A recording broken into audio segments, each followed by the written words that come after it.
그 어느 분한테 어느 발표 내용 질문인지 말씀 주시고 하시면 될 것 같아요. 예. 저 아테나 서비스에 질문 있고요. 그 아까 로그 파일을 테이블을 만들면서 그 테이블에다 적재를 하셨는데 적재하실 때 이제 그 시리얼라이저를 지정을 해주셨잖아요. 뭐 제이슨 시리얼라이저. 혹시 그 시리얼라이저를 커스텀하게 만들 수 있나요? 로그 파일 형태가 뭐 꼭 제이슨만 있는 게 아니니까 내가 원하는 형태의 시리얼라이저를 만들어서 그걸 지정할 수 있는지.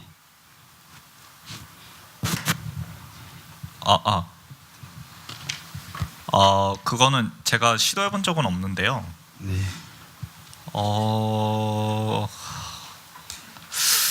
그게 아마 제 생각에는 안 될 것 같거든요. 아테나 자체적으로는. 그러면 거기서 네. 아까 지정해 주셨던 그 시리얼라이저는 네, 그러니까 어디서 제공이 되는 거예요? 그게 몇 개, 그러니까 약간 프리디파인 되어 있는 애들이 있어요. 아테나 그 도큐멘테이션 보시면. 네. 근데 제 생각에 아테나에서는 아마 바로는 안 될 것 같은데 네. 그게 그 리인벤트 2016 때 나왔던 그 서비스 중에 아직 그 라이브가 안 된 게 글루라는 서비스가 있거든요. 근데 제 기억에 그 글루는 약간 시연해 주실 때 보니까 시리얼라이즈, 디시리얼라이즈 그냥 정의할 수가 있더라고요. 파이썬 코드처럼 해서. 네. 그러니까 아마 그거랑 연동이 아마 제 생각에 아테나가 될 것 같은데. 네. 예, 이건 그냥 제 상상이에요. 그러면 이제 약간 네. 원하시는 게 되지 않을까 그냥 생각하고 있습니다. 네, 저 질문이 몇 가지 더 있는데 금방 질문 드릴게요. 혹시 그 아까 그 테이블에 네. 생성하실 때 PK 개념 같은 걸 줄 수가 있어요? 네네. 그 저는 그냥 그 자세히 보시면 그냥 텍스트 파일로 읽어오게 돼 있었는데 네. 그게 그 로케이션이나 포맷이나 이런 거 정의하실 때 그러니까 제이슨 디시리얼라이저 시리얼라이저였잖아요. 네네. 걔가 이제 파케이 포맷에 대해서 할 수 있는 애가 또 이제 따로 있어서 걔로 읽으면 이제 자동으로 뭐 스키마도 읽히고 이런 식으로 되는 것 같습니다. 네, 알겠습니다. 그 스텝 펑션에서 질문 하나만 드릴게요. 네. 아까 상태 전이당 비용이 발생된다고 하셨는데 네. 혹시 그러면 람다 수행 시간은 비용에 연관이 없는 거예요? 아니요. 그것도 연관이 있습니다. 아, 람다 그것도- 수행하는 것도 같이 포함이 됩니다. 그럼 이전과 수행 시간으로 되는 거군요. 네. 그러니까 아, 그 함수를 돌리면은 예. 그러니까 최소한 이제 하나의 이제 람다 함수를 넣고 스타트, 그다음에 람다 함수 하나 실행, 그다음에 엔드가 되게 되면 예. 상태 전이가 두 번 일어나고 그다음에 이제 람다 펑션이 한 번 실행되는 거죠. 그럼 그 네. 시간이랑 전이가 합산이 되는 거네요? 네, 그렇게 합산이 됩니다. 그럼 하나만 더 여쭤볼게요. 그 아까 병렬 같은 경우에 병렬 수행 같은 경우에는 그러면은 그 전체 병렬 수행 시간이 요금으로 포함되는 건가요? 아니면은 각 함수의 수행 시간이 다 각각 요금으로 포함되는 건가요? 그 병렬도 이제 제가 세 개를 보여드렸잖아요. 예. 그러면 스타트에서 세 개로 넘어갔으니까 상태 전이가 세 번 일어난 거고요. 네. 각각 함수가 이제 세 개가 실행이 됐으니까 세 개 그것도 다 요금이 그 되는 스테이트의 이제 태스크 자체가 람다 함수이기 때문에 거. 예. 그 람다 함수가 추가적으로 포함된다고 보시면 됩니다. 예. 감사합니다. 저 하나만 더 여쭤볼게요. 마지막으로 그 유동인구 측정에서 그 아까 고정 유동인구랑 매장 재방문에 대해서 말씀을 해주셨는데 예. 그 고정 유동인구를 어떻게 판단을 할 수 있어요?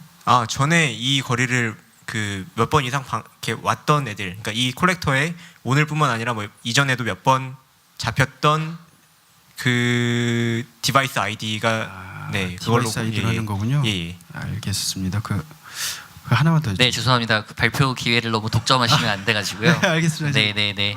네, 아까 그 손 드셨던 분들이 많으셔서 죄송합니다. 네, 아까 손 드셨던 분들 중에 네, 다른 질문 있으신 분? 네, 저쪽 계시네요.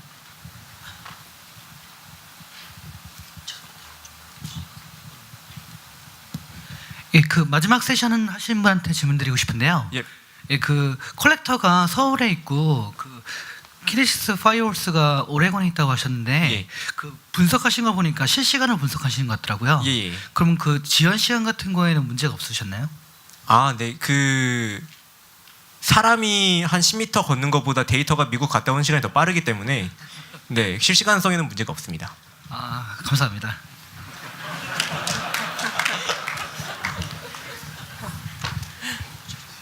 네, 저 앞에 계시네요.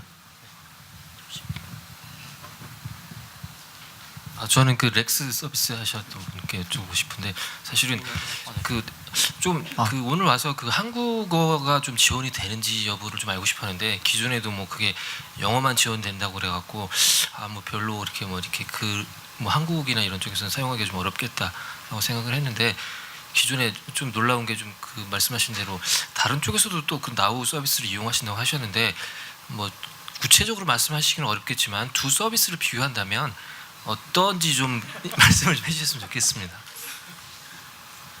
그 다른 서비스가 그 N으로 시작하는 그거요? 자리가 되게 불편한데요. 제가 지금 SK에서 돈을 받고 일을 하고 있는 상황에서 아마존에서 발표하는 것 자체가 말이 좀 안 되는데 제 얼굴 새빨개졌는데 네, SK도 열심히 하고 있고요. 아마존도 열심히 하고 있는 것 같습니다.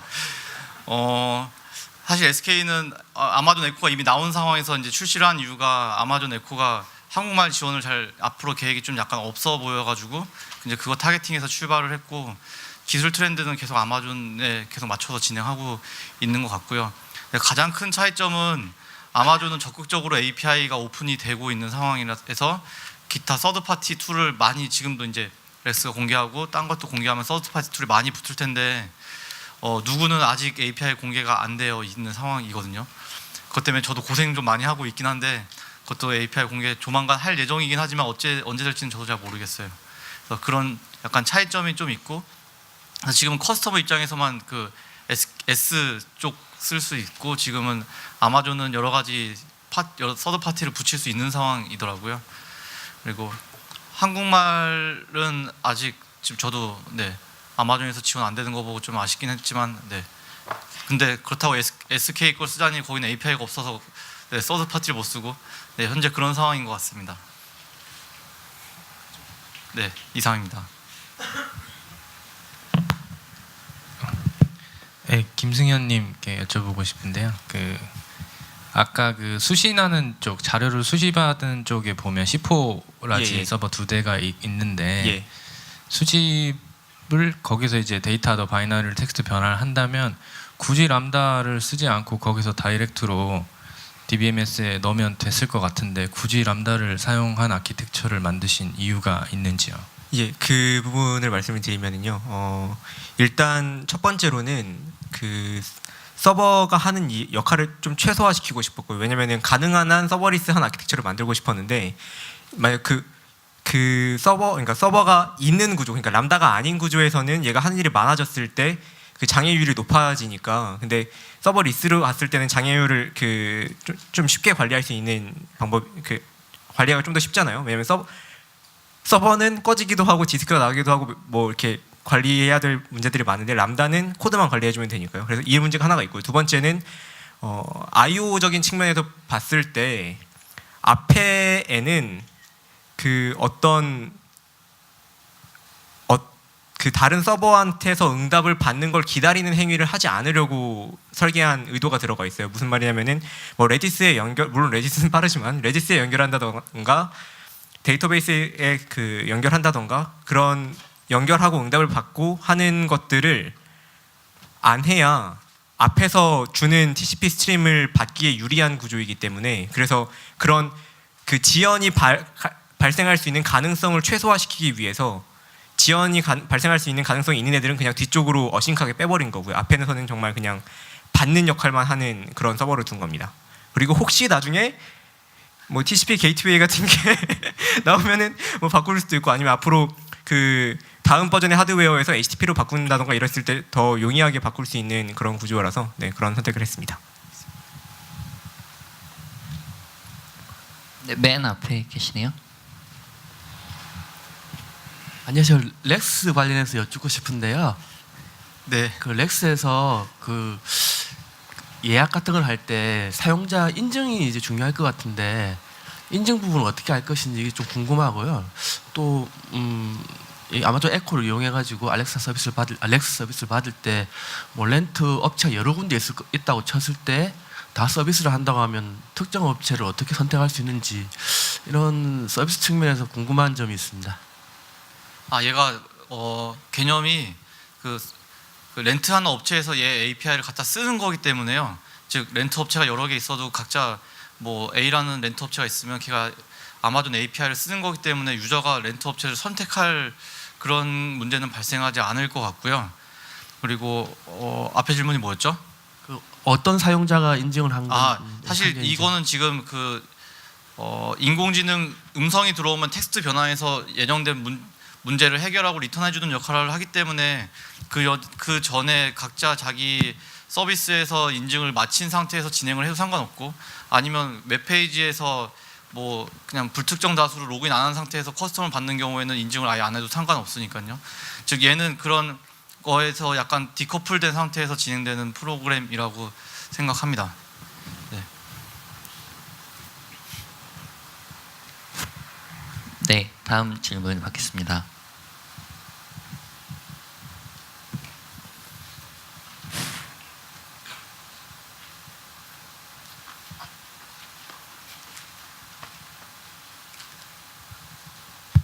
네, 그 블록스 관련 질문이 있는데요. 저도 블록스 자세히 보진 않았는데 그 발표하고 그 글 같은 건 좀 봤었거든요. 근데 아까 발표에서 블록스보다 이벤트 스트림을 좀 더 이제 기대하시는 듯이 저는 느꼈는데, 제가 설명 들었을 때 느낌은 이제 블록스 자체를 써도 되지만 그 API를 이용하면 직접 그 회사나 팀에서 그 자동화를 구현할 수 있을 것 같거든요. 그런데 지금 좀 살펴보신 입장에서는 그거를 써서 조금 직접 구현을 할 수준이라고 생각하시는지, 아니면 그쪽에 그냥 전망만 아직 보시는 상황인지 좀 궁금합니다.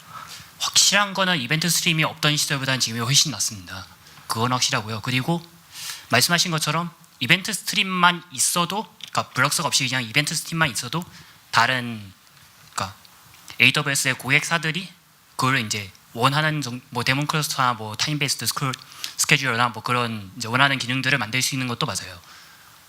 블록스의 위는 이제 뭔가를 이제 안 되는 걸 되게 한다기보다는 그런 이제 각자의 저마다의 이제 요구사항이 있는 회사들이 각자 이제 자기 솔루션을 만들어 가지고 하는 것보다는, 그러니까 어차피 이제 ECS를 같이 쓰는 회사들이 이제 모여 가지고 좀 공통적인 이제 서비스를 좀 만들어 보면 좋지 않겠냐, 좀 그런 의도라고 저는 생각하고 있습니다. 그래서 이제 뭐 가령 이제 스포카에서 어떤 뭐 타임 베이스드 스케줄러 같은 게 필요해가지고 그거를 이제 만들어 놓고 그냥 내부에서만 쓰거나, 혹은 그냥 스포카 이름으로 그냥 ECS랑 같이 쓸 수 있는 스케줄러입니다라고 공개를 할 수도 있지만은 그냥 그거를 이제 블록스에 기여를 할 수도 있는 거죠.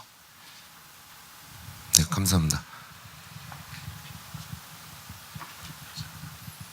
네, 다음 질문 받아보겠습니다. 맨 앞에 계시네요. 제가 마이크 드릴게요. 그 라이트 세일 좀 질문 드릴게요. 아까 보니까 그 몇 가지 바로 사용 가능한 것들 보니까 워드프레스도 좀 있었던 것 같고 그런 형태인데, 혹시 비트나미 혹시 써보셨어요? 비트나미의 아마존 서비스 하는 거? 네, 그 형태가 굉장히 유사해 보이는데 혹시 두 가지 좀 그러니까 제가 봤을 때는 비트나미에 있는 거를 아마존에다가 올리느니 아까 라이트 세일을 쓰는 게 좀 낫겠다라는 생각을 언뜻 했거든요. 혹시 두 가지 다 써보셨으면 조금 혹시 뭐 개인적인 의견을 좀 주실 수 있어요? 비트나미를 써보진 않았는데, 사실 아까 말씀드리려다 말았는데 그 라이트 세일에 쓰고 있는 게 비트나미예요. 비트나미랑 연계해서 그 부분을 집어넣은 거라 정확히 똑같다고 보시면 될 것 같아요. 예.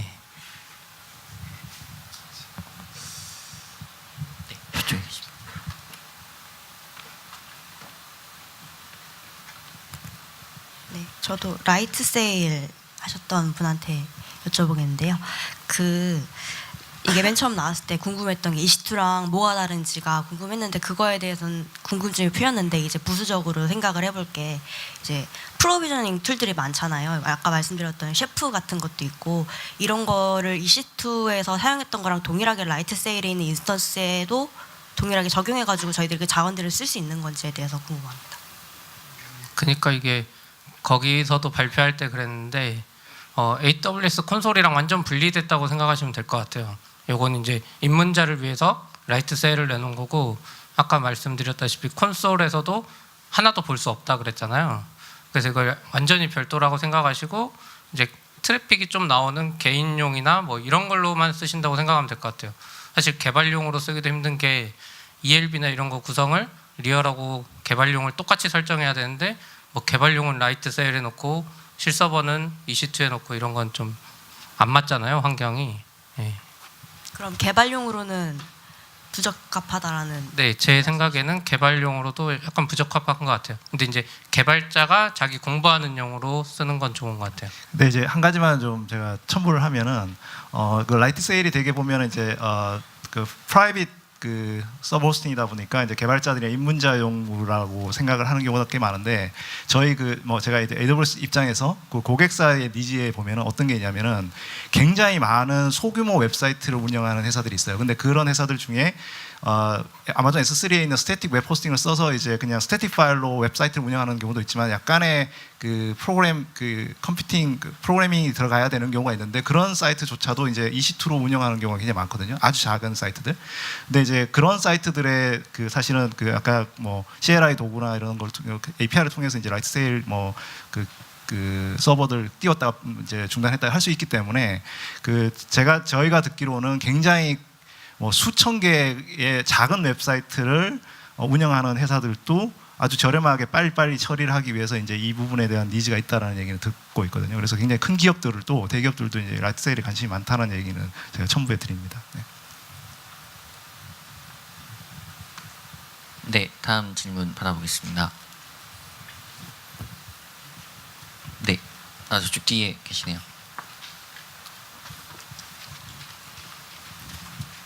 네, 그 람다 스텝 펑션 그 질문이 있는데요. 그 상태 천이할 때 뭐 조건이나 아니면은 뭐 패러를 한다든지 이런 것들을 정의하는 거를 그 제이슨으로 그 DSL 언어를 사용한다고 하셨잖아요. 네. 근데 제가 언뜻 보기에는 그냥 상태 머신을 그냥 그 디스크립션 하는 용도인 것 같긴 한데, 근데 그 설명할 때 보면은 여러 가지 어떤 시나리오에 따라서 뭐 다양한 뭐 로직을 룰 베이스 룰 언어를 가지고 정의를 할 수 있다라고 설명하셨는데, 네. 뭐 그거를 현업에서 만일에 적용해서 작성을 한다고 하면 이거는 또 하나의 어떤 프로그램을 작성한다는 느낌이 있거든요. 근데 람다 펑션은 따로따로 이렇게 존재하는데 그건 어떤 뭐 유닛 테스트나 이런 걸로 한다고 하지만 만일에 그 룰 자체가 되게 복잡한 어떤 상태 머신, 아까 뭐 트라이 캐치로 해가지고 엄청나게 많은 그런 뭐 베리에이션이 발생한다고 하면 이 검증하기 좀 힘들 것 같다는 생각이 좀 들긴 하거든요. 그 검증하는 게 이제 제가 발표할 때 아마 한 장에 말씀드렸는데 그 스테이트 린트라고 해가지고 그 제이슨 언어 검증하는 발리데이터가 있거든요. 네. 그래서 실제로는 이제 만약 로컬 PC에서 이제 개발하신다면 실제 스크립트를 이제 내부 뭐 VI나 아니면은 에디터로 작성을 하고 나서 스테이트 린트를 걸면은 거기서 이제 오류가 난 부분을 알려줘요. 근데 발리데이터가 근데 어느 정도 자세하게 알려지지는 않는 것 같아요. 그러니까 왜냐면 포맷이 이제 제이슨으로 돼 있기 때문에 실제로 한 글자만 틀려도 이제 깨져버리는 경우가 있거든요. 방금 전에 말씀하신 것처럼 약간 이게 개발자가 아닌 사람들이 만들 수 있도록 제이슨으로 만들었는데도 불구하고 어떻게 보면 개발자가 아닌 분들이 만들기에는 조금 까다로운 면이 있기는 한 것 같아요. 네. 그래도 실제 이제 저 웹사이트 안에서 이제 만들 수가 있는데 만들고 나서 이제 상단에 프리뷰해서 이제 새로 고침하는 버튼이 있거든요. 그러면은 자기가 기능을 추가한 다음에 새로 고침을 하면 바로 반영이 돼서 이제 화면에 보여집니다. 그래서 제가 봤을 때는 조금씩 하나씩 추가를 하면서 수정을 하면은 결국에 나중에 그 큰 제이슨 파일이 만들어질 수가 있다고 생각됩니다. 그러면 그것도 하나의 프로그래밍 과정이라고 보면 그것 자체도 뭐 버전으로 관리된다든지 아니면은 뭔가 이렇게 기처럼 사용할 수 있어야 된다고 생각이 드는데, 아니면 어떻게 생각하시는지. 네, 그렇게 사용이 돼야 되는데 사실 아직은 이제 나온 지 얼마 안 돼가지고 아직 그 정도까지 버전링 관리나 이런 거 안 되는 것 같아요.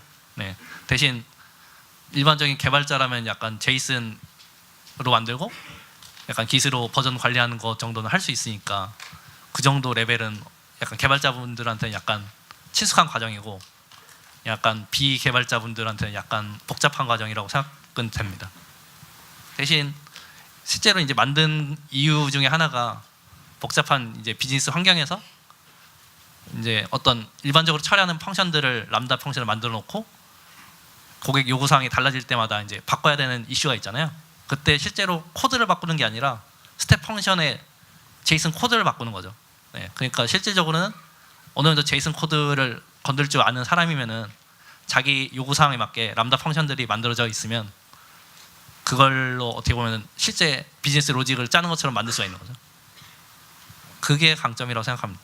그러니까 실질적으로 코드를 안 쓰고도 제이슨으로도 이제 분기 처리나 아니면 다양한 조건 처리를 할 수 있다는 게 그게 장점이고, 어떻게 보면 복잡하다고 생각하실 수도 있는데 그건 배우다 보면 어떻게 보면 해결이 될 것 같아요. 네, 이상입니다. 네, 다음 질문 받아보겠습니다.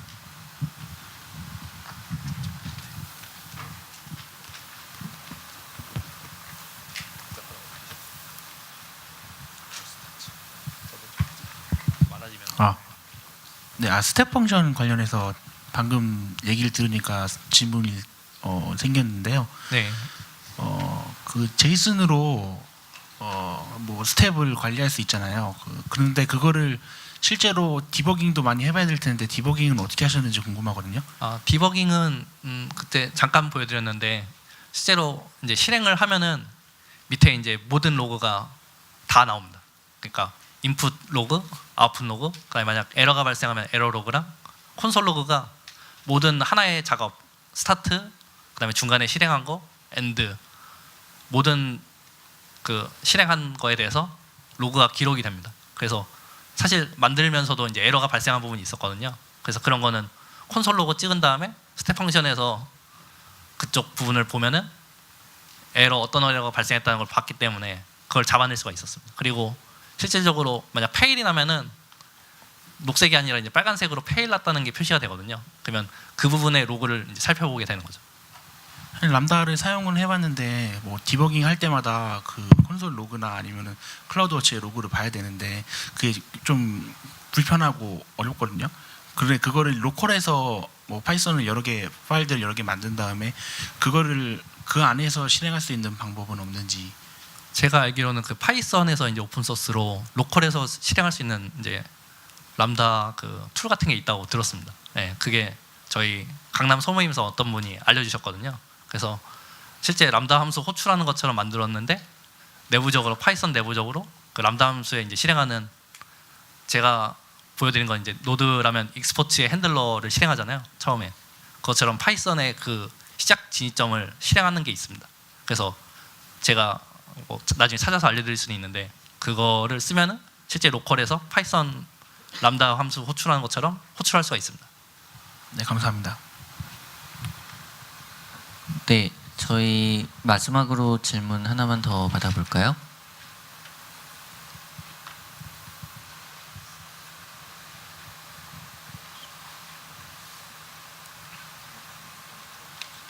네.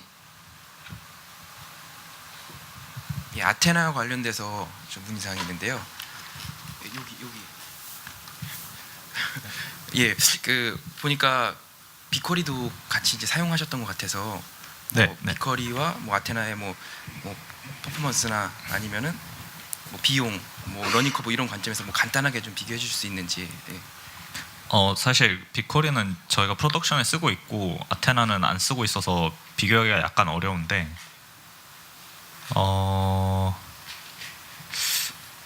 제 생각에 아직 이제 기능이나 이런 건 비쿼리가 좀 편한 게 많긴 한 것 같아요.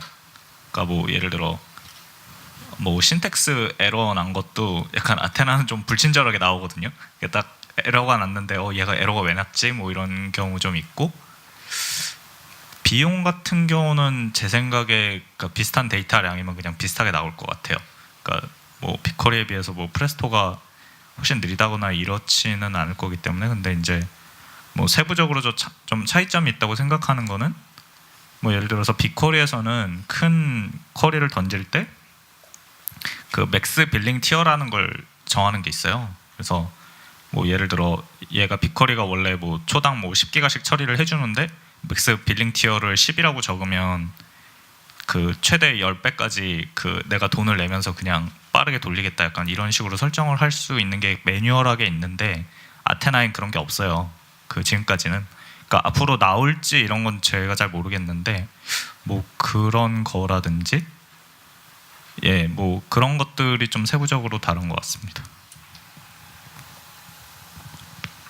네, 뭐 마지막으로 이제 오늘 그 제가 옆에 발표하시는 것도 많이 듣고 그다음에 또 이제 질문하시는 걸 많이 들으니까 그 피처에 대한 업데이트에 대한 그 요청이나 아니면 질문도 굉장히 많으신 것 같아요. 그래서 이제 그 마지막으로 제가 간단히 설명을 드리면 이제 아마존 웹 서비스에 있는 서비스들도 여러분들이 만드는 서비스랑 똑같아요. 무슨 얘기냐면은 저희가 서비스를 만들었다고 해도 그게 완성이 된 게 아니라 계속 지속적으로 뭐 항상 저희가 만들어서 바로 계속적으로 이제 서비스 배포를 하고 뉴 피처를 리퀘스트 온 고객들이 온 그 리퀘스트 빨리 그 우선순위를 높여갖고 개발하고 배포하고 하는 것들을 항상 하고 있거든요. 그래서 아까 제가 장표 보여드렸다시피 뭐 1000개가 넘는 그 피처가 이제 작년에 업데이트가 됐는데 오늘 말씀하신 것들을 제가 거의 다 적어놨어요. 잘. 그리고 이제 뭐 발표자들께서 얘기하신 것도 많이 적어놨고 그래서 이것들을 저희가 저희 본사 개발팀에 잘 전달을 해서 그 피처가 빨리빨리 이렇게 업데이트 되도록 그렇게 할 예정입니다. 그리고 이제